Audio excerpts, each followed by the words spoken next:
Hey, good morning. How are you? Come on in. I want to show you a couple of exercises. It's going to set your abs on fire. Of course, I'm going to show you some modifications for those of you who are just starting out and you want to do something for your abs. You just know, like, you could be stronger in your core area because it's actually going to help you with every activity that you have for the rest of the day. Walking the dog, lifting the groceries, lifting your kids, lifting your grandkids, whatever it is, a strong core helps you throughout any activity for the rest of your day. Now, if you don't know me, my name is Pamela Torbett.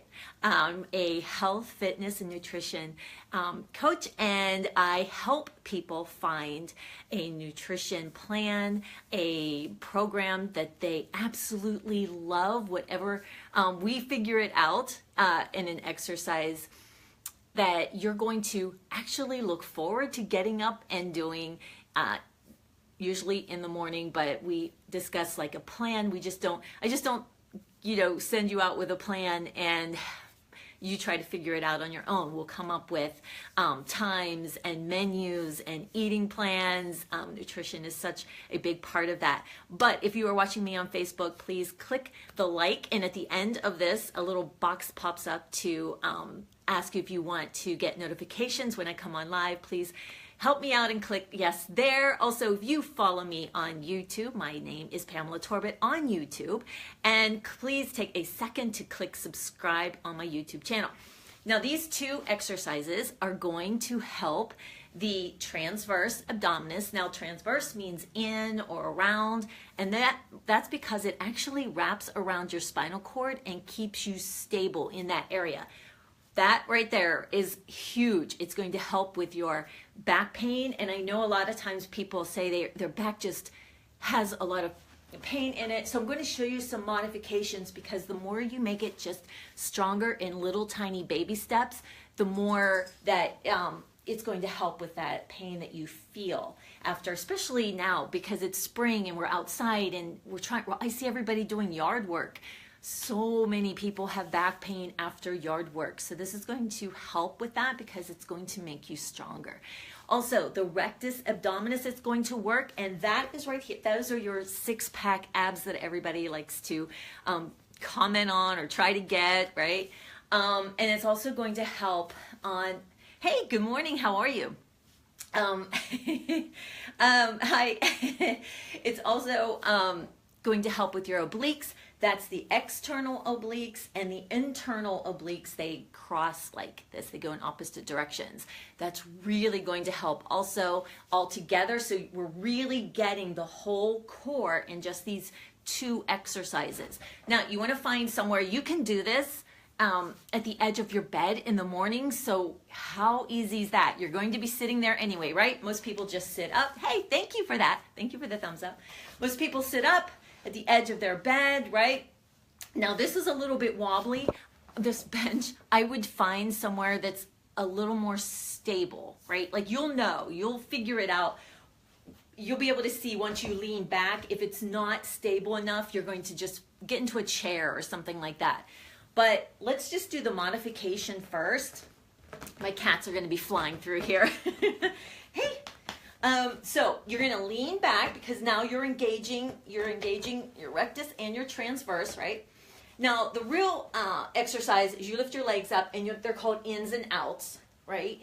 And you do this 12 times, 3 sets, right? But let's do the modification. So if you're just starting, hey, if it's been like 30 years and you haven't done an exercise program, join the club. That's you're normal. Don't think that like you want to give up. Don't think that that's like you don't have a chance and it's too much and I'm just going to throw in the towel. No, we can start from anywhere. It doesn't matter what you haven't done. What matters is what you're doing right now. So if you're sitting at the edge of your bed and this is your first time, just lifting up your legs one at a time as far as you can is really working in the rectus part, and I can feel it back here. So you are engaging, like try to engage your muscles in your abs as much as you can. Do this, that's all you need to do. When you get to a point where that's easy for you, when you've done 12 reps in like 3 times, and you've come to, 1 week or 2 weeks, and you're like, I can do this, this isn't a problem for me. Then you can add in Just try one. So you're doing this, and then try lifting them up. Do this, try lifting them up, right? It's just a little bit harder, but it's enough that you're going to feel it, but you're not going to be sore afterwards, the next day where you don't want to try this. And really, you can do this type of thing you can do every day. As it gets harder, you might want to cut it down to 4 times a week and then 3 times a week as you get to the ins and outs. But just taking it one little step at a time, and I don't believe in starting an exercise program going the full length of the program or starting with weights. Like, you don't need to do that. When people come to me, we do not the full amount of time. We see how many minutes you can do something, and if it's 5 minutes, it's 5 minutes. It's more than you did yesterday. But that's where we start. And we're not going to start with weights. I think that's ridiculous. We're going to start with body weight, right? Because if you can't lift your body weight, if you can't just work with what you have in the beginning, why would I start you with weights? It makes no sense to me. I see a lot of people do that. Hey, Chuck, how are you? I see a lot of people doing that, and they get hurt and they give up because they're sore the next day. They don't want to do it. Why would that be fun? That wasn't your goal.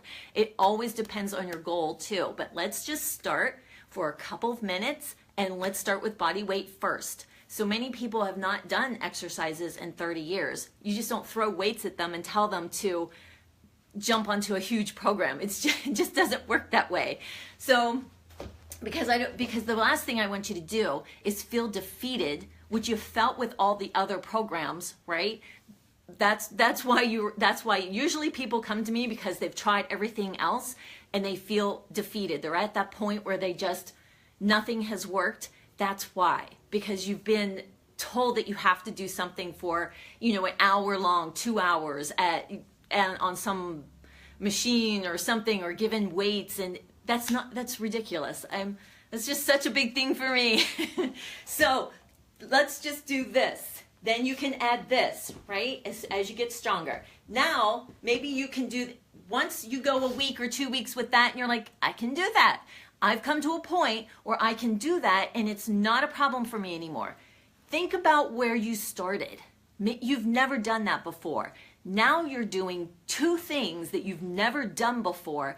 That's a win. That's success. So now you're feeling more confident, and now you want to go on. And you will want to go on. It's just how we are as humans. We really do want to sort of challenge ourselves. We don't want to kill ourselves with a challenge, most people, except the survivor people, but that's a whole other show. But you do. I want to make you feel successful. That's the point, because now we're working on the mind too. And that is a huge component in getting our exercise in for the day. It's 3 things. It's a trifecta. It's your nutrition, it's your exercise, and it's your mental space, right? Your mindset. So I want to work on all 3, even though you may not realize that we're working on all 3. That's what happens. So, okay, so you're starting with this. Now you're going to add in 1. Maybe you go back to this. Maybe you're at the point where you're lifting your legs, and now you want to try an in and out.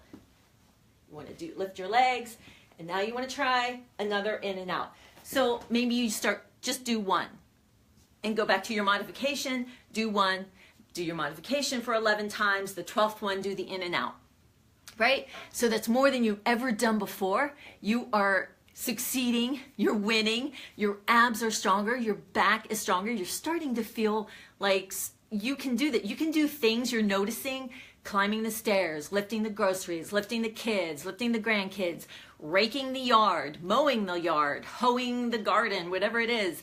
You're starting to notice that you're stronger, and you're starting to notice the things you used to do and have to take a huge break, or at the end of the night taking a ton of Advil because you've hurt yourself in your back area, your core area. Now you're feeling stronger. So that's the whole goal. The next one, now this is after you've done all of that, and the next one is more for people who have they've done the core thing, they can do the in and outs, they're not doing modifications.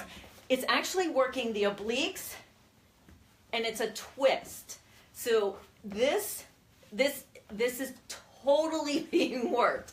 This takes a lot. So this is not for beginners, this exercise, but it's for the more advanced people. But you're just tapping. I'm just tapping the floor. You're leaning back, but my whole, both rectus internal and external are burning because of that. So is the rectus abdominis is burning. But these, I do 12, 3 times, and that's enough. Now, those are like on your ab day, right? For a lot of the advanced people, you can do those 2 ins and outs and the twist on your ab days.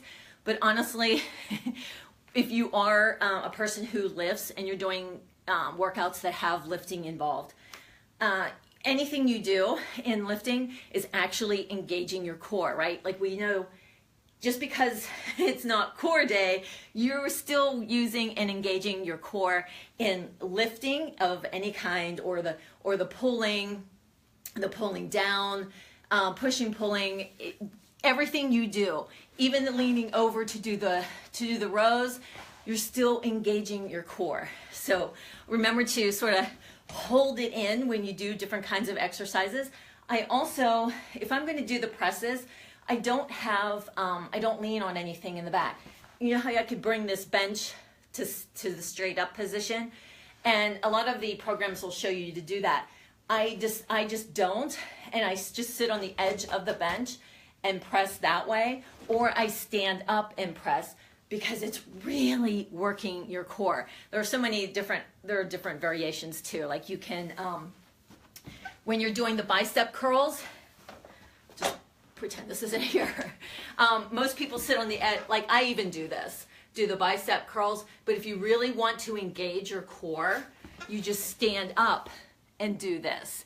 That's engaging your core. So there are so many little tricks to adding abs without it being an ab day.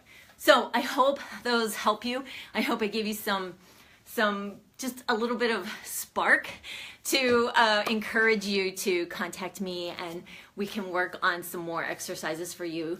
That's really my philosophy, is starting out with body weight, starting out with exercises that you love, listening to what your major complaints are. Like, are you someone that needs to have a lot of, stronger abs and stronger core?